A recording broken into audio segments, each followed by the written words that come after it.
So I think one of the reasons why we are engaged in this project is that we are one of the leading engineering companies regarding the tunnels and underground structures in Northern Europe.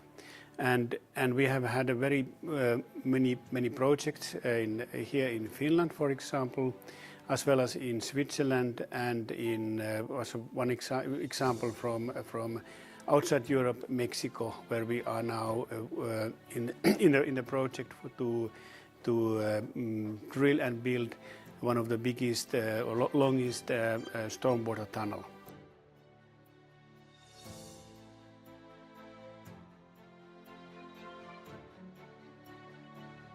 So we in Peru, we are working on environmental issues related to this project, as well as technical design, starting from feasibility study, basic design, and then finally the detailed design. And then we also hope that during the construction period we will have the role to play, like we will be then supervising the construction works.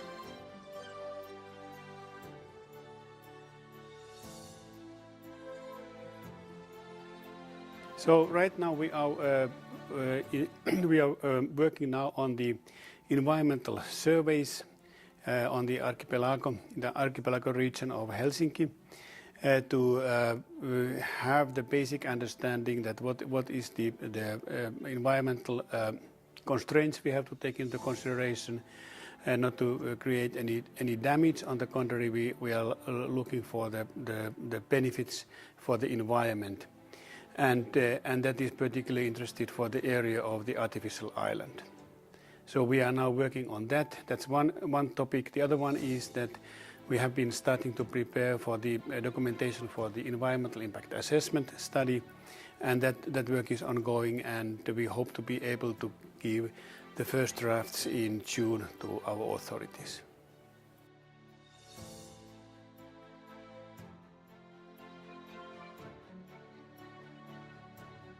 So this is will be the biggest railway tunnel as such, and surely one of the biggest infrastructure projects currently anywhere in the globe.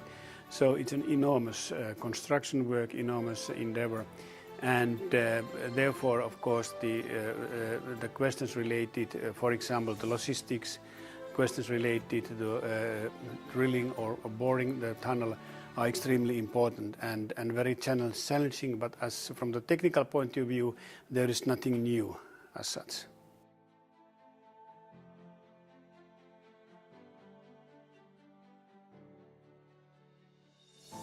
Of course, the timetable what we have now shown is a very draft one, very preliminary, and we expect that will not hold. And the reasons are, there are many reasons for that. The one is that it is permits, for example, approval from the authorities. They are something which we have very little to say, their time schedule and approval processes. So that may take much longer than what we have expected. And then, of course, preparing or working in a very high-speed mode, as has been the plans, that requires a lot of financing, a lot of construction companies at the same time on the site in different locations.